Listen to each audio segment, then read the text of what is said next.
Hello. आज हम लोग इस शैक्षणिक सत्र में एक वीडियो बना रहे हैं जिसका टाइटल है, शीर्षक है व्याकरण। पहले हम ये देखेंगे कि व्याकरण है क्या, ये समझेंगे व्याकरण क्या है। व्याकरण को अंग्रेजी में हम कहते हैं ग्रामर।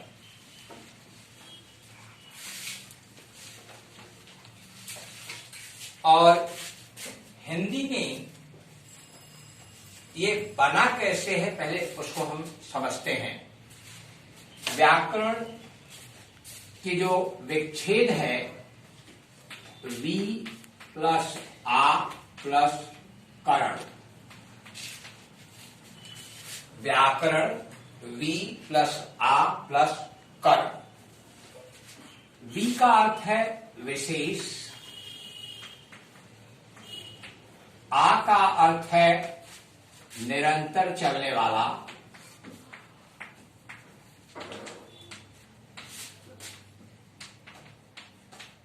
और करण जो कारक हम बोलते हैं, कारक द्वारा और से।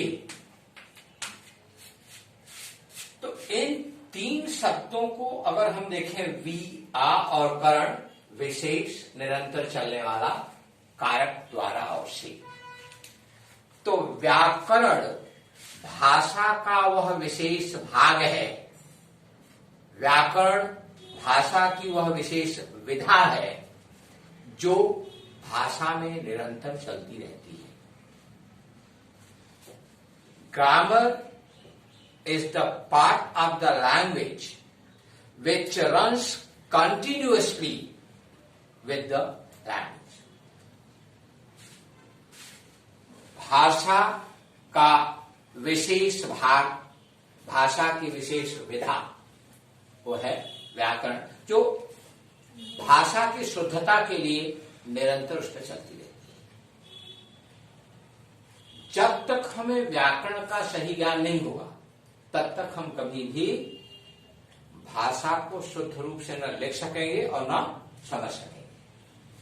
तो in short we can say कि व्याकरण भाषा का वह विशेष भाग है जिसके द्वारा ही व्याकरण प्रफुल्लित हुई है, बड़ी हुई है, और जिसके कारण ही भाषा की शुद्धता बनी रहती है।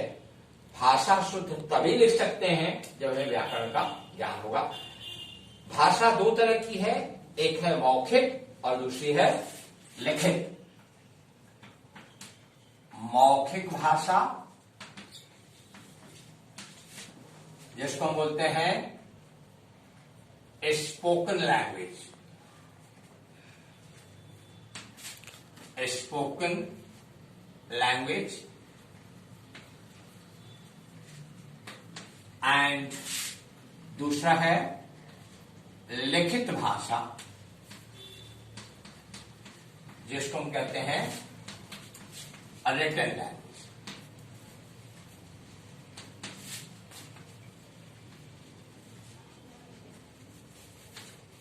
तो जब आप रिटन लैंग्वेज की बात करते हैं, लिखित भाषा की, वहां व्याकरण का महत्वपूर्ण निबंध लिखें, पत्र लिखें, कहानी लिखें या एक वाक्य लिखें, जब तक आपको व्याकरण का ज्ञान नहीं है तब तक आप लिखित भाषा शुद्ध नहीं लिख सकते हैं। तो अब हम लेंगे कि व्याकरण के कौन कौन से विभिन्न भाग हैं। भाषा में व्याकरण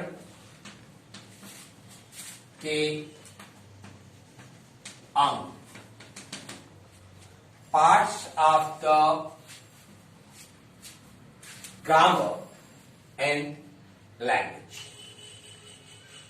तो व्याकरण में सबसे पहले शुरुआत होती है अक्षर, लेटर और अल्फाबेट।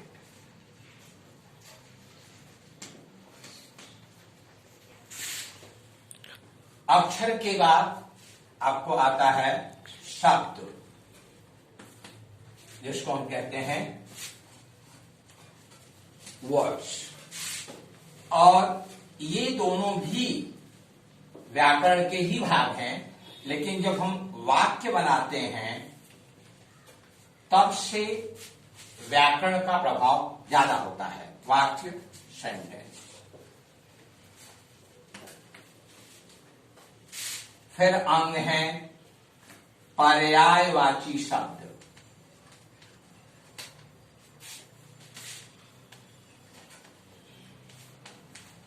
सिनोनिम्स।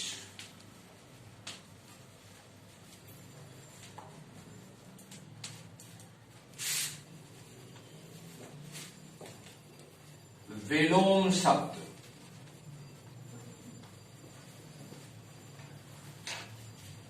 एंटोनिम्स।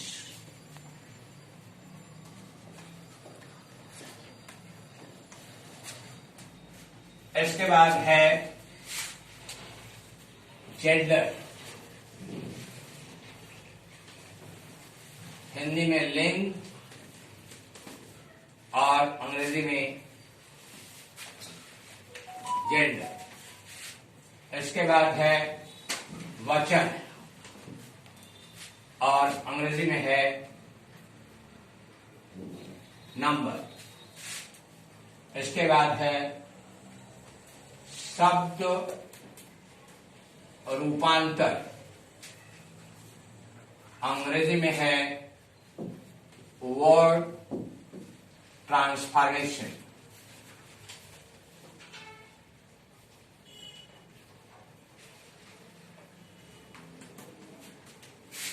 इसके बाद है वाक्य प्रकार, टाइप्स ऑफ सेंटेंसेस।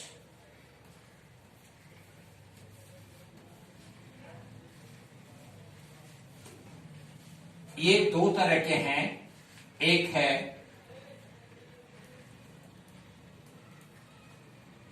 अर्थ के अनुसार,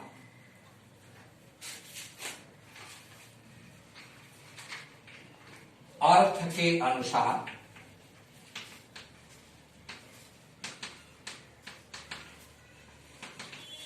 और दूसरा है इसको अर्थ के अनुसार according to the meaning.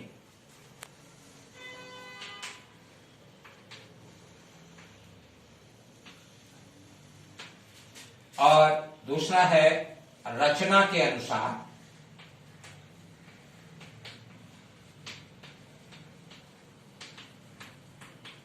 that is according to the construction।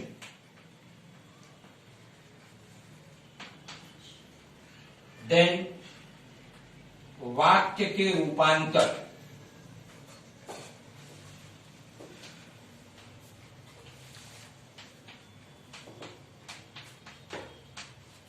Sentence transformation.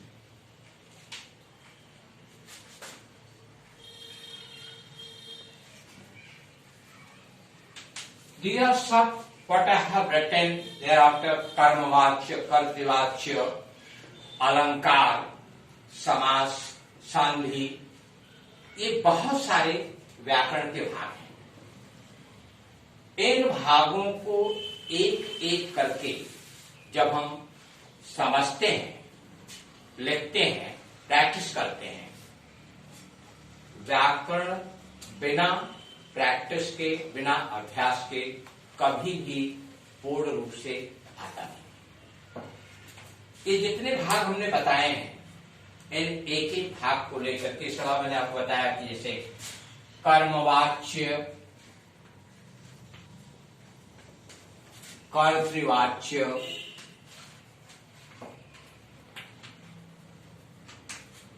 Active passive, समास, कंपाउंड्स, संधि,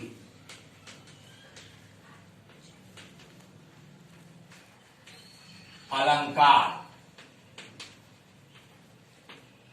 फिगर्स ऑफ स्पीच, शब्द भेद,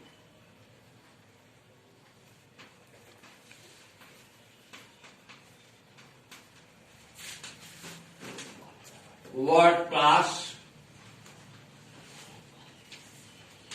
are parts of speeches. These are the parts of the grammar.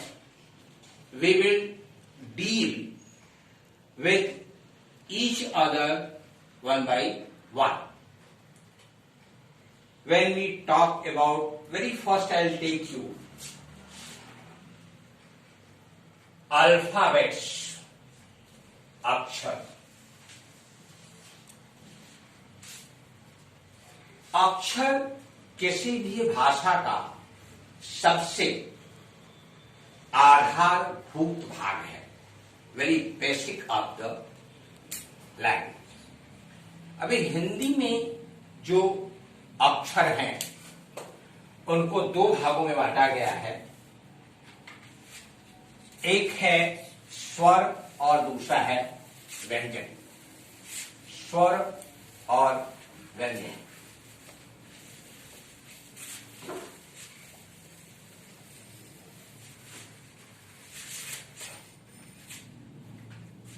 जो अक्षर हैं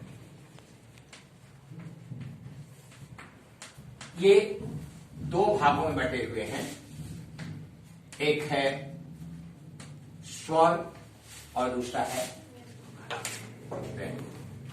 स्वर वावेल, व्यंजन कॉन्सोनेंट्स।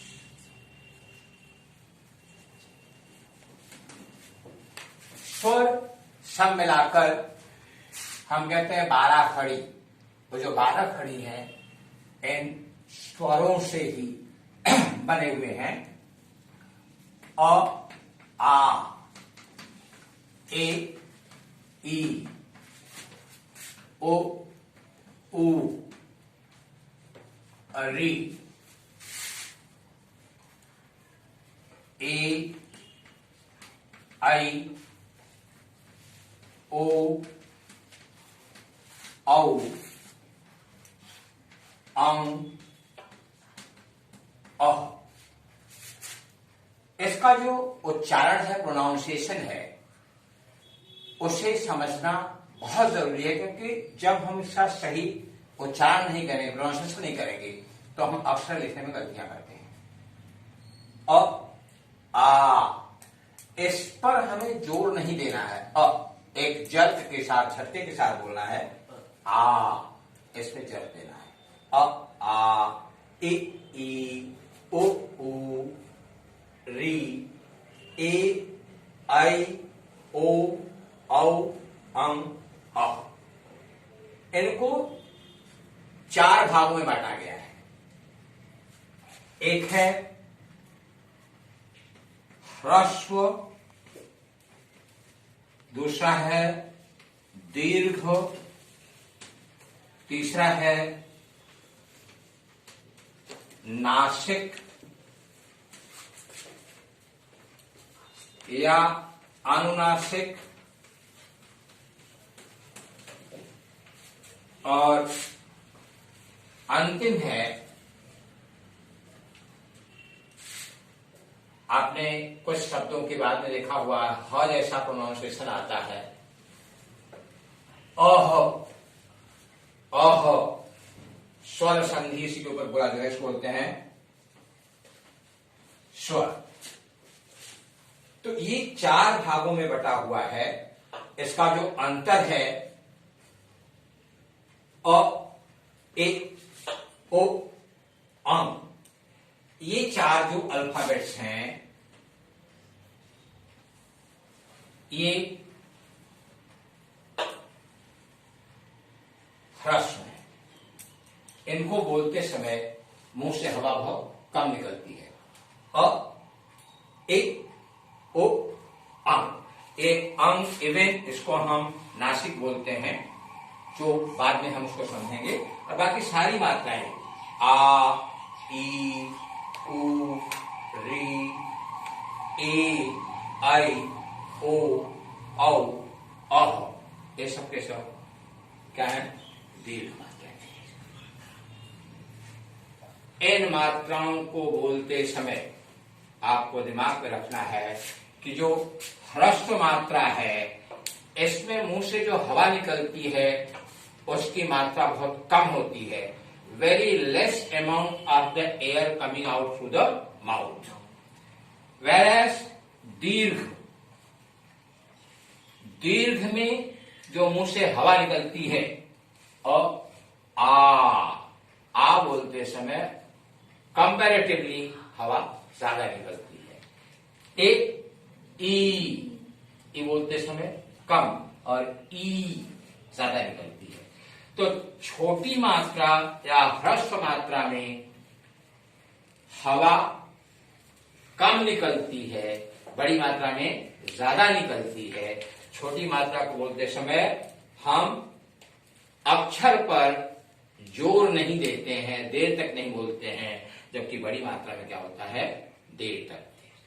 कमल, कमल, ना आप क पे रुक रहे हैं, ना म पे रुक रहे हैं, ना ला पे रुक रहे हैं। कमल शब्द बोलते समय एक समतल उच्चारण हो रहा है, स्मूथ प्रोनाउंसिएशन। हम नहीं कहते कमल, लेकिन वही आप बोलते हैं काला, काला, यहां भी रुकना पड़ता है, रुकना काला। माला, शाला, ये शब्द इनको बोलते समय आपको क्या होता है? देर तक रुकना पड़ता है। जो छोटी मात्रा और बड़ी मात्रा का जो अंतर है वो अंतर ये है कि छोटी मात्रा में हम अक्षर पर बल नहीं देते हैं, बड़ी मात्रा में अक्षर पर बल देते हैं। आज इस अंक में हम केवल यहीं तक करेंगे। अगले अंक में फिर हम व्याकरण को और विकसित करेंगे।